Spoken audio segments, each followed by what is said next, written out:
আজ ঢাকা বিশ্ববিদ্যালয়ের ছাত্র শিক্ষক কেন্দ্র টিএসসিতে বাংলাদেশ ইসলামী ছাত্র শিবির ঢাকা বিশ্ববিদ্যালয় শাখার উদ্যোগে ফতেহ গণভবন বর্ষপূর্তি উপলক্ষে এক আলোচনা সভা ও সাংস্কৃতিক অনুষ্ঠানের আয়োজন করা হয়।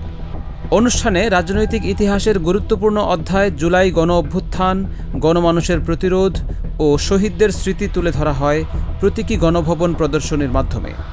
বিগত ১৭ বছরের শাসনামলে যেসব নিরীহ ব্যক্তিকে রাজনৈতিক প্রতিহিংসার শিকার করা হয়েছে বলে ছাত্রশিবির দাবি করে তাদের স্মরণে চিত্র ও দলিল তথ্য উপস্থাপন করা হয়। সাংস্কৃতিক পরিবেশনায় ছিল আবেগময় আবৃত্তি, গান ও নাট্যাংশ, যা উপস্থিত দর্শকদের মধ্যে ব্যাপক আগ্রহ ও অনুরণন সৃষ্টি করে। ছাত্রশিবিরের দ্বারা এই ইউনিক প্রোগ্রামটা অ্যারেঞ্জ করা খুবই ভালো লেগেছে, কারণ সেদিন এরকম অনেক সিনারিও দেখা হয়নি, যেটা আজকে দেখতে পেরেছি অ্যান্ড ভালোই লাগছে।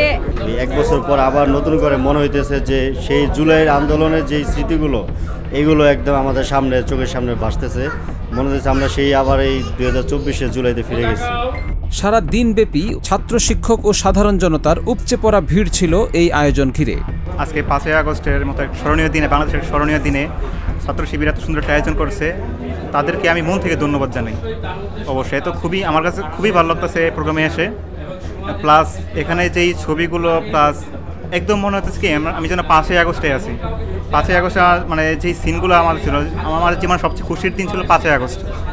সেই দিনটার জন্য আমি এসে বললাম। কিছু সময় দেখা গেছে অনেক আবেগময় পরিস্থিতির সৃষ্টি হয়েছে।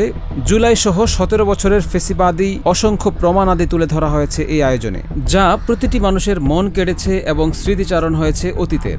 দেখলাম আশেপাশে সবকিছুই ভালো লাগছে। আসলে তো এসব দেখা হয়নি তখন, ভিতরের পরিস্থিতি এখন এগুলো সব কিছু তুলে ধরা হয়েছে। ভিতরে ওখানে দেখলাম আয়নাঘর নিয়ে অনেক কিছু একটা ভিডিও প্রেজেন্ট করা হয়েছে, ওইটাও দেখতে পারলাম আমরা আর কি। অনেক কিছু এখানে হতো তখন যেটা আমরা জানতাম না আর কি, ওগুলো উপস্থাপন করা হয়েছে ওখানে, ভালো লাগলো আর কি।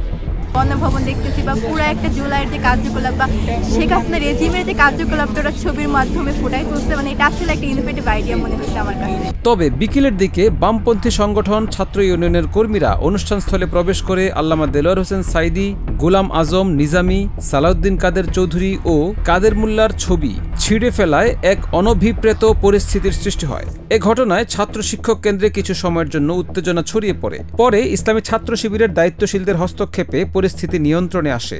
এই বিষয়ে ইসলামী ছাত্র শিবির ঢাকা বিশ্ববিদ্যালয় শাখার সভাপতি ফরহাদ হোসেন বলেন, আমরা শান্তিপূর্ণভাবে একটি ঐতিহাসিক দিনের স্মৃতিচারণ ও সাংস্কৃতিক অনুষ্ঠান আয়োজন করেছিলাম, কিন্তু একটি বিশেষ দল পরিকল্পিতভাবে বিশৃঙ্খলা সৃষ্টি করে। আমরা এর তীব্র নিন্দা জানাই এবং বিশ্ববিদ্যালয়ের সুষ্ঠু ও গণতান্ত্রিক পরিবেশ বজায় রাখার আহ্বান জানাই। অন্যদিকে বাম সংগঠনগুলোর পক্ষ থেকে এই অনুষ্ঠানে যুদ্ধাপরাধীদের ছবি প্রদর্শনের অভিযোগ তোলা হয়। তবে ছাত্র শিবির এই দাবি প্রত্যাখ্যান করে বলেছে, এটি ইতিহাসের বিকৃতি ও মত প্রকাশের স্বাধীনতার উপর নগ্ন হস্তক্ষেপ। বিশ্ববিদ্যালয় প্রশাসন এখনও আনুষ্ঠানিকভাবে এ বিষয়ে কোনো মন্তব্য করেনি। Desk report, H news.